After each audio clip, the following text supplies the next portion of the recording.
This is doctor नज़र this side. तो अपना कार्डियक फिजियोलॉजी हम लोग कंटिन्यू करते हैं।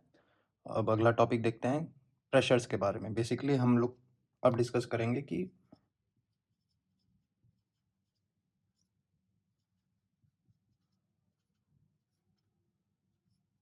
प्रेशर कर्व्स क्या होते हैं, इनके बारे में पढ़ेंगे। क्योंकि बहुत सारे कर्व्स हम लोग पढ़ेंगे, जैसे एओर्टा का प्रेशर में वेरिएशन आना, उसका ग्राफ बनना, लेफ्ट वेंट्रिकल के अंदर वेरिएशन आना प्रेशर का, उसका ग्राफ पढ़ना, फिर प्रेशर वॉल्यूम लूप्स देख लेंगे। तो बेसिकली हम लोग पहले नॉर्मली देख लेते हैं कि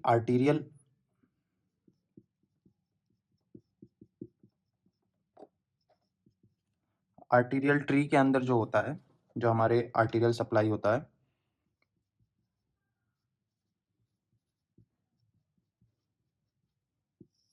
उसका ग्राफ किस तरह से बनेगा और उसको इंटरप्रेट कैसे करना है।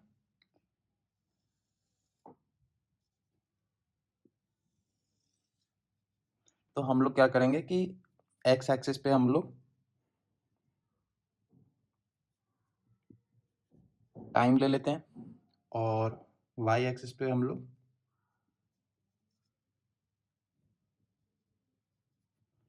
प्रेशर ले लेते हैं, मिलीमीटर्स ऑफ मरकरी। ठीक, तो जो ग्राफ होता है, अब मैं यहाँ पे आपको ऐसे समझाता हूँ कि हम लोग एग्जाम्पल ले लेते हैं कैरोटिड आर्टरी का। ठीक, तो कैरोटिड आर्टरी का हम लोग प्रेशर जो होगा वो टाइम के साथ उसमें क्या वेरिएशन आता है उसको प्लॉट करके देखते हैं।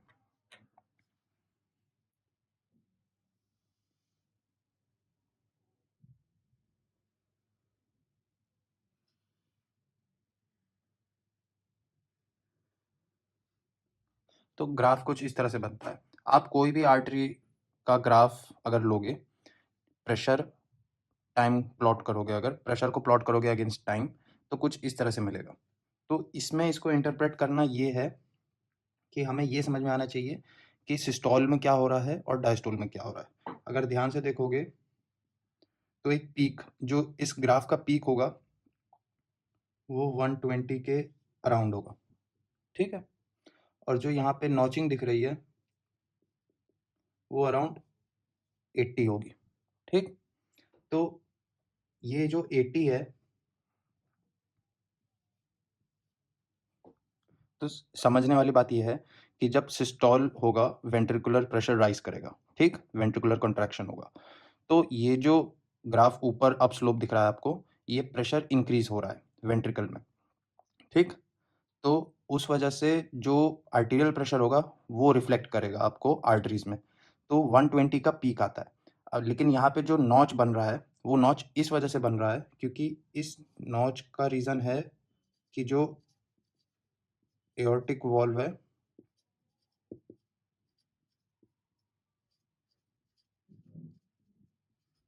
वो बंद हो जाता है। ठीक, तो इस तरह से फिर प्रेशर जो होगा एओर्टा के अंदर वो पूरे आर्टीरियल सर्कुलेशन में रिफ्लेक्ट होगा, जो कि 80 mmHg है। ठीक है, तो उस तरह से फिर ये कंटिन्यू होगा। ये वाला पार्ट जो है इसको हम लोग बेसिकली बोलते हैं कि ये प्रेशर इसलिए राइज हो रहा है ना क्योंकि एओर्टा में ब्लड आ रहा है।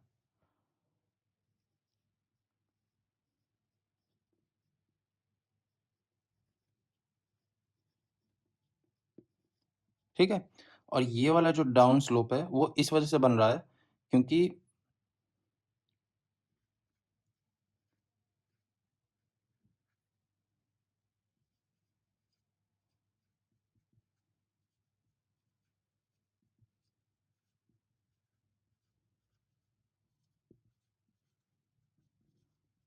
ब्लड एओर्टा से दूर जा रहा है बाकी सर्कुलेशन में।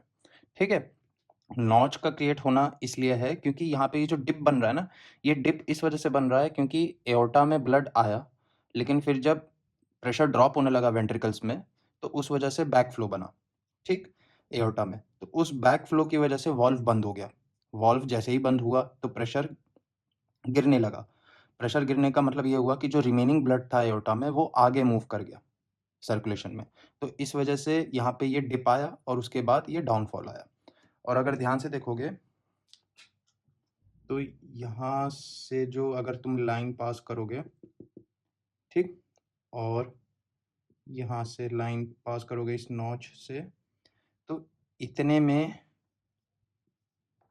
ये डायस्टोल है, वेंट्रिकुलर रिलैक्सेशन हो रहा है। और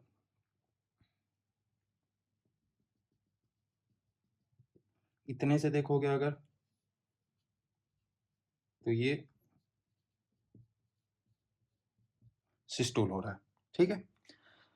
अब हम लोग, ये तो जो ग्राफ बना है ये बेसिकली आर्टीरियल सर्कुलेशन के अंदर है कि प्रेशर कैसे वेरिएट कर रहा है, क्योंकि हम लोग जानते हैं कि हम जब भी ब्लड प्रेशर को मेजर करते हैं तो हम लोग आर्टरीज के प्रेशर को मेजर करते हैं, चाहे वो ब्रेकियल आर्टरी हो, चाहे रेडियल आर्टरी हो, चाहे कैरोटिड आर्टरी हो। तो वो जो मेन उसका ओरिजिन है प्रेशर का, वो तो लेफ्ट वेंट्रिकल है, उसके बाद एओर्टा है। तो जो प्रेशर में वेरिएशन आ रहा है 120 से 80 के बीच में, तो इन दोनों के आपस में जो वेरिएशन है 80 राइज करता है 120, फिर 120 से फॉल आता है 80 तक, वो वेंट्रिकल और एओर्टा के बीच में जो वेरिएशन प्रेशर क्रिएट हो रहा है, वो इस वजह से ये ग्राफ बनता है, ठीक है। अब मैं आपको इसका पीछे का फिजियोलॉजी दिखाता हूँ। अच्छा, अब कंटिन्यू करते हैं। मान लो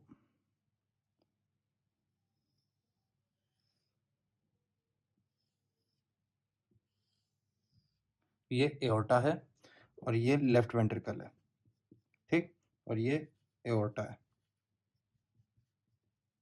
यहाँ पे तुम्हारा एट्रिया है, लेफ्ट एट्रिया, ठीक है। तो जब भी सिस्टोल स्टार्ट होता है ना, तो वेंट्रिकुलर कॉन्ट्रैक्शन होता है तो जब वेंट्रिकुलर कॉन्ट्रैक्शन स्टार्ट होता है तो ब्लड जो होता है यहाँ से मूव करना स्टार्ट करता है। अब हमें मालूम है कि यहाँ का एओर्टा के अंदर जो प्रेशर होता है वो होता है अराउंड 80 mm Hg, और इसका जो प्रेशर होता है वेंट्रिकल्स का, ये जब फुली कॉन्ट्रैक्टेड होता है तो 120 mm Hg होता है, ठीक। अब एओर्टा जो होता है इसके अंदर इलास्टिसिटी प्रेजेंट होती है, ठीक है, एक इलास्टिक वेसल है, ब्लड वेसल है, ठीक अब ऐसे समझो कि इलास्टिसिटी का ये मतलब हुआ कि कोई ऑब्जेक्ट कितना इलास्टिक है, मतलब वो ऑब्जेक्ट कितनी तेजी से वापस अपने ओरिजिनल शेप अटेन कर सकता है। इसका ये मतलब हुआ कि अगर मैंने एक रबर बैंड को पुल किया, तो उसको पुल करने में कितना मुझे ताकत लग रहा है उसको कंप्लायंस बोलते हैं। लेकिन अगर मैं इसको छोड़ दूँगा और रबर बैंड वापस अपने ओरिजिनल पोज़ीशन में आ जाएगी, शेप में आ जाएगी, उसको मैं इलास्टिसिटी के टर्म्स में समझाऊँगा कि वो कितनी पावर रखती है अपने ओरिजिनल शेप को मेंटेन करने में, ठीक? तो वैसे ही एओर्टा एक इलास्टिक वेसल है। इसका ये मतलब हुआ अगर कोई भी चेंज आएगा इसकी शेप में, तो ये अपनी इलास्टिक रिकॉइल की वजह से वापस अपने ओरिजिनल शेप में आएगी। तो जब ये ब्लड यहाँ से पंप होके एओर्टा में आएगा, तो ये वाल्व खुलेगा। जब मोर देन 80 Hg प्रेशर बनेगा, तो ये ब्लड यहाँ से ऐसे फ्लो होके आएगा, ठीक है? तो जब ये फ्लो होके एओर्टा में आएगा, तो ब्लड यहाँ से वेंट्रिकल से एओर्टा में आएगा और 120 mm Hg के प्रेशर से आएगा, मतलब एओर्टा के प्रेशर से ज़्यादा आएगा, तो ब्लड वॉल को हिट करेगा,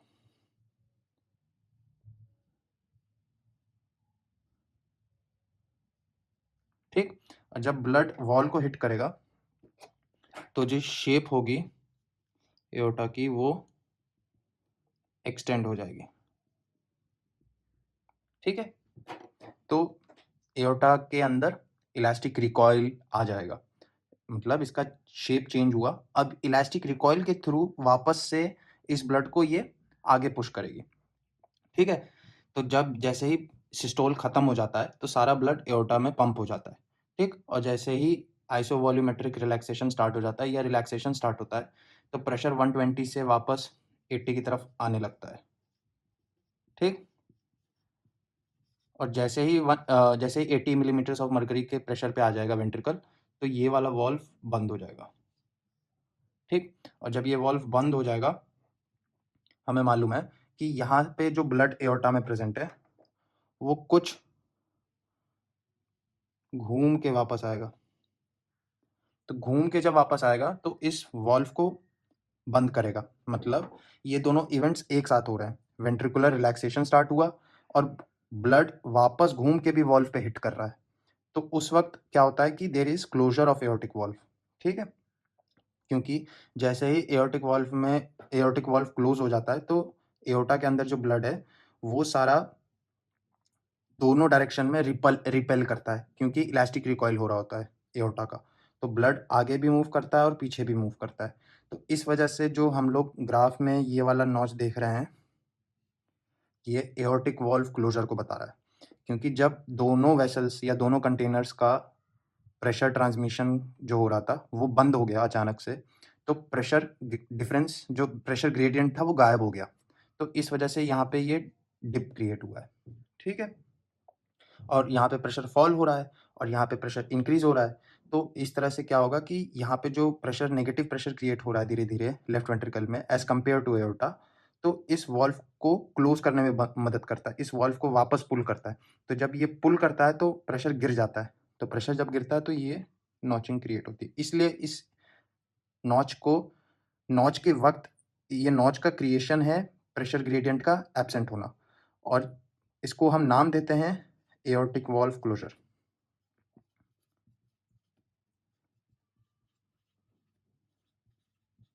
ठीक, अब हम अगला कर्व देखेंगे। अब हम लेफ्ट वेंट्रिकल के प्रेशर को टाइम के साथ प्लॉट करते हैं।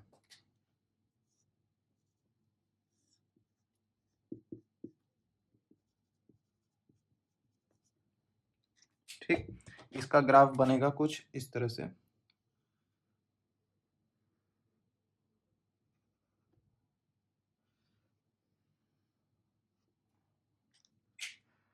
देखो, अब ध्यान देने वाली बात यह है कि ये जो स्टार्टिंग पॉइंट होगा प्रेशर का वो 0 होगा, क्योंकि हमें मालूम है कि वेंट्रिकल्स को पूरी तरह रिलैक्स होना है। जब वो पूरी तरह रिलैक्स होंगे तभी जो एट्रिया में ब्लड भरा हुआ है वो ग्रेविटी के थ्रू ब्लड को पुल करेगा और माइट्रल और ट्राइकस्पिड वाल्व को खोल के वेंट्रिकल में फिलिंग होगी और मैक्सिमम प्रेशर जाएगा 120 तक।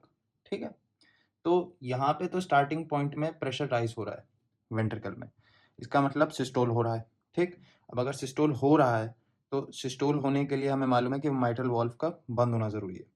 तो यहाँ से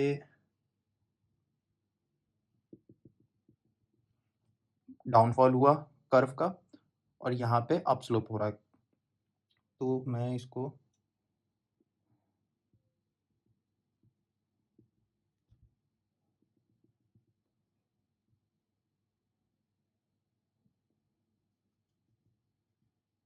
ठीक है, तो ध्यान दोगे अगर तो यहाँ पे जैसे कि लॉजिकली देखोगे तो अप स्लोप हो रहा है तो प्रेशर राइज हो रहा है, तो ये सिस्टोल में ही हुआ होगा और यहाँ से डायस्टोल हुआ होगा, उसके बाद फिर सिस्टोल हुआ होगा। ठीक है, तो इस तरह से प्रेशर का वेरिएशन होता है लेफ्ट वेंट्रिकल के अंदर। ठीक है, और वॉल्व्स का हमें मालूम है कि ओपनिंग और क्लोजर ऑफ वॉल्व्स होता है ठीक ड्यूरिंग द सिस्टोल। अब वेंट्रिकल ने कॉन्ट्रैक्शन स्टार्ट किया तो मैंने स्टार्टिंग पॉइंट यहाँ से मान लिया है, तो सिस्टोल स्टार्ट हुआ है। सिस्टोल स्टार्ट हुआ है तो ये वाले पॉइंट पे माइट्रल वॉल्व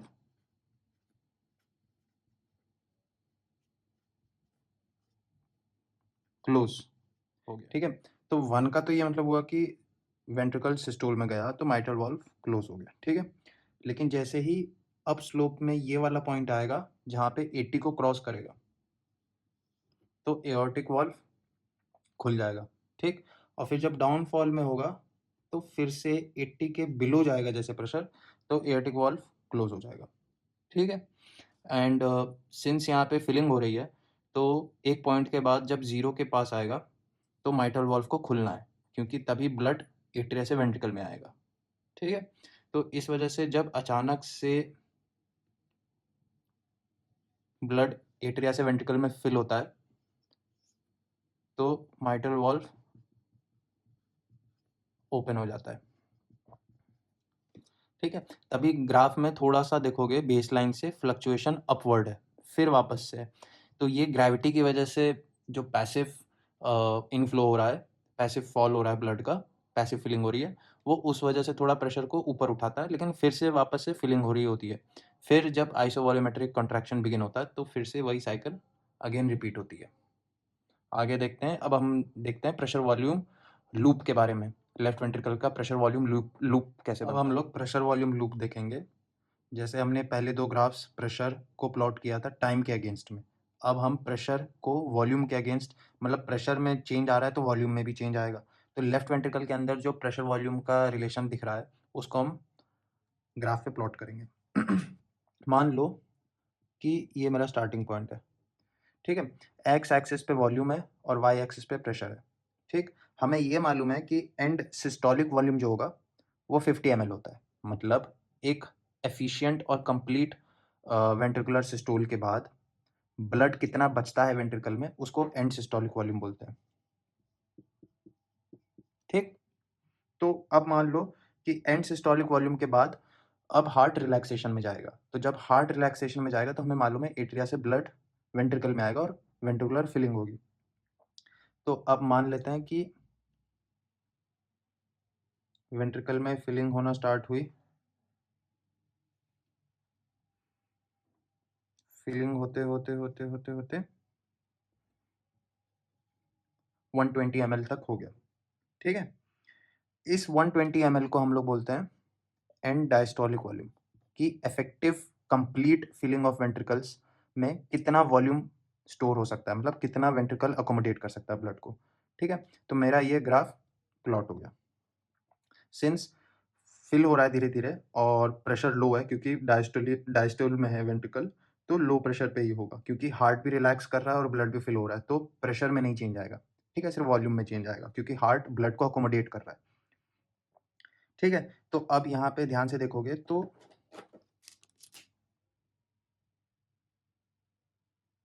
इस पॉइंट पे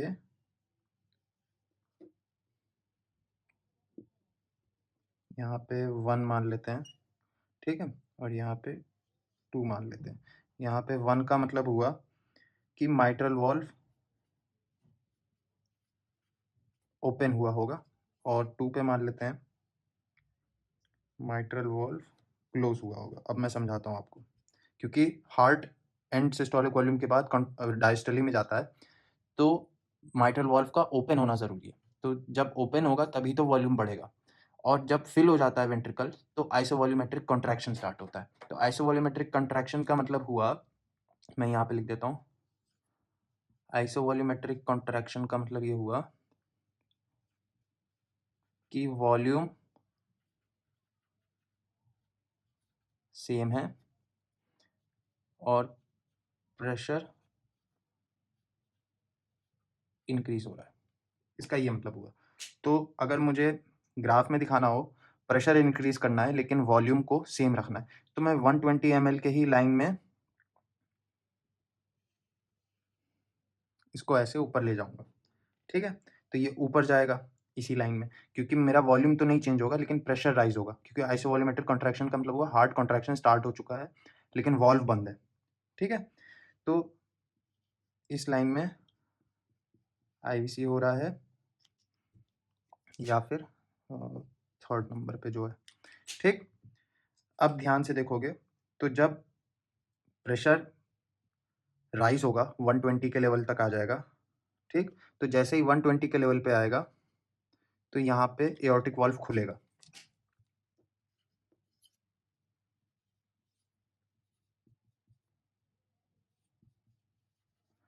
तभी तो एओर्टिक वाल्व खुलेगा, तभी तो ब्लड वेंट्रिकल से एओर्टा में पंप होगा, ठीक है।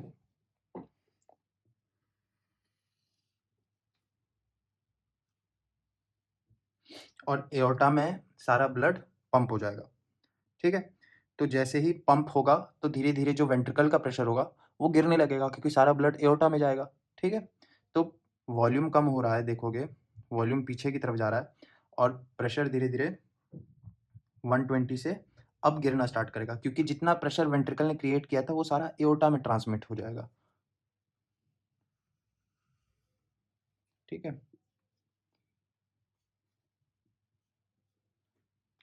अब मैं ये जो ऊपर वाली कर्व लाइन है, इसको 2 पार्ट में डिवाइड कर देता हूँ, कि पहले तो क्या होगा कि रैपिड इजेक्शन होगा।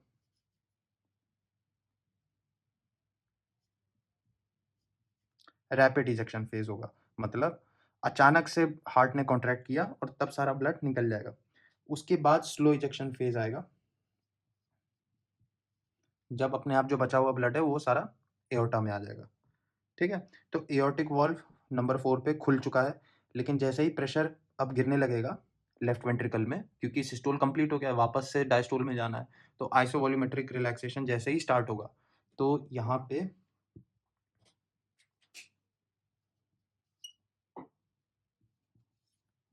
एओर्टिक वाल्व क्लोज हो जाएगा, ठीक है? तो एओर्टिक वाल्व क्लोज होगा और यहाँ पे इस 5 से 1 तक जो भी टाइम लगेगा, जो भी फेज चल रहा होगा, उसको आईवीआर बोलते हैं, ठीक है? तो आईवीआर का मतलब हो गया, वो भी लिख देता हूँ मैं। आईवीआर का मतलब हुआ आइसोवॉल्यूमेट्रिक रिलैक्सेशन, वॉल्यूम सेम है, वॉल्यूम में कोई चेंज नहीं है, लेकिन प्रेशर में चेंज है, फॉलिंग प्रेशर है, ठीक है? तो ये वाला जो कर्व बना हुआ है ना, तो आप ध्यान से देखना, 2 से 4 तक जो होगा, ठीक है? 2 से 4, फिर उसके बाद 4 से 5, फिर उसके बाद 5 से 1, फिर उसके बाद 1 से 2, इसी को लूप बोला गया, ठीक है? अब सिंस माइट्रल वाल्व जब ओपन होता है 1 पर, तो यहाँ पे हमको एक आवाज़ सुनाई देती है। उस आवाज़ का नाम है ओपनिंग स्नैप, ठीक है? माइट्रल वाल्व जब खुलता है तो हल्के से आवाज़ आती है, क्योंकि वो जो ब्लड कलेक्ट हो गया एट्रिया में, वो ग्रेविटी की पुल की वजह से नीचे आता है, तो हल्का सा वाल्व खुल जाता है। फिर उसके बाद जब एट्रिया कॉन्ट्रैक्शन होता है, तब जाके पूरा वाल्व खुलता है। तो जो स्टार्टिंग में खुलता है उसको ओपनिंग स्नैप बोलते हैं। तो ये वाला लूप हो गया, ठीक है? इसको लेफ्ट वेंट्रिकुलर पीवी लूप बोलते हैं, ठीक है? तो इसमें कुछ नहीं होता है, आपको वॉल्व्स के क्लोजर और ओपनिंग की टाइमिंग पता होनी चाहिए और पोजीशन पता होनी चाहिए कि कब होगा, और कौन से लूप में जो ग्राफ का पार्ट होगा वो किस फेज को रिप्रेजेंट करता है, ये इंपॉर्टेंट है। आई होप आपको प्रेशर कर्व समझ में आ गए हो। Thanks for watching and stay tuned.